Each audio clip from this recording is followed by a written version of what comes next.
Picture a world so hot and dense that the air itself feels alive, where the ground trembles under the weight of creatures that no longer exist. This is prehistoric Earth, a place ruled by giants, and in the shadows of its steaming forests unfolds one of the most terrifying hypothetical clashes imaginable: prehistoric humans versus Titanoboa, the largest snake to have ever lived. This is not just a battle of muscle and teeth, but a collision of intelligence, fear, cooperation, and raw, ancient power. To understand how deadly this encounter would be, we first need to step into the environment itself. Around 60 million years ago, during the Paleocene epoch, Earth was far warmer than it is today. Tropical rainforests stretched far beyond the equator, and the land that would one day become South America was a swampy, humid labyrinth of rivers and thick vegetation. Visibility was low, movement was slow, and danger could strike from any direction. This was the perfect kingdom for Titanoboa. Titanoboa cerrijonensis was not just a bigger version of modern snakes. It was a true monster of nature, reaching lengths of up to 42 to 45 feet and weighing over a ton. Its body was as thick as an oil barrel, built not for speed but for overwhelming power. As a constrictor, Titanoboa didn't rely on venom. Instead, it crushed its prey with coils strong enough to stop a heart within seconds. Every breath of its victim brought death faster. Its skull alone was massive, capable of swallowing prey the size of large crocodiles.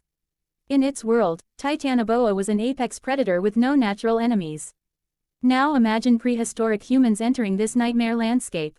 While humans did not actually coexist with Titanoboa in real history, this imagined battle places early humans, armed with primitive tools and survival instincts, into the snake's domain. These humans are not modern warriors.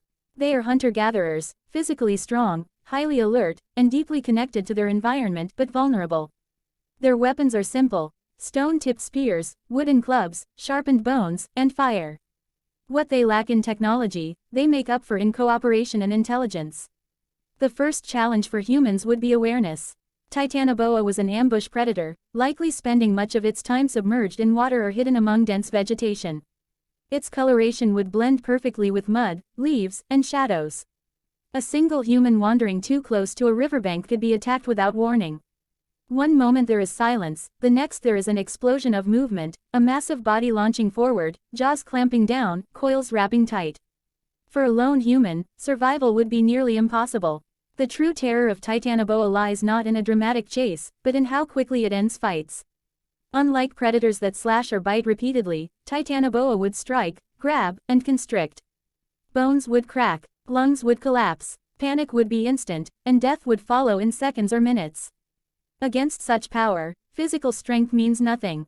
However, humans have always survived not by being stronger, but by being smarter. A group of prehistoric humans would quickly learn patterns. Missing tribe members, disturbed water, unnatural silence in the forest. Humans are exceptional at recognizing danger over time and adapting. They would avoid certain areas, especially rivers at dawn and dusk, when large predators are most active. They would travel in groups, not alone. They would keep watch. Fire would be the greatest equalizer. While Titanoboa ruled the water and the undergrowth, it would fear open flames. Humans who mastered fire could use it to clear vegetation, create light, and establish safe zones. A wall of fire would limit Titanoboa's ability to ambush. Smoke, heat, and noise would disrupt its hunting strategy. While fire would not kill Titanoboa easily, it would change the battlefield. If a direct confrontation occurred, it would be chaos. A full-grown Titanoboa attacking a human group would cause immediate panic. Spears would be thrown, stones hurled, screams filling the air. Most primitive weapons would struggle to penetrate the snake's thick scales and layers of muscle. Even wounded, Titanoboa would remain lethal. A single coil could crush multiple humans if they got too close.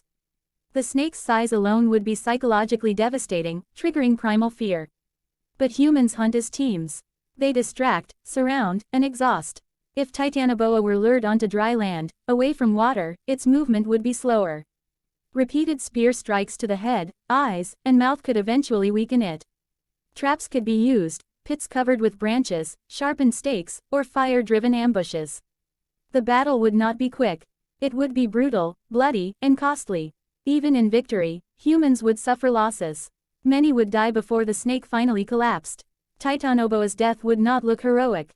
It would be a massive body writhing in pain, earth shaking, humans desperately staying out of reach until the movement finally stopped. Silence would return, broken only by heavy breathing and mourning cries. In most encounters, Titanoboa would win. As an apex predator perfectly adapted to its environment, it would dominate surprise attacks. Humans would only stand a chance when prepared, united, and strategic. This makes the battle not just a physical one, but a symbolic clash between instinct and intelligence. This imagined conflict highlights something deeper about human survival.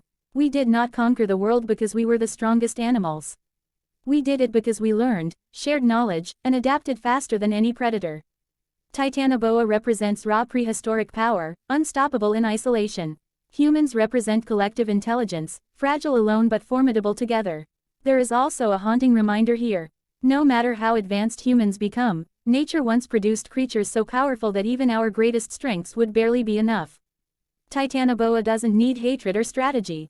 It simply exists, doing what evolution shaped it to do.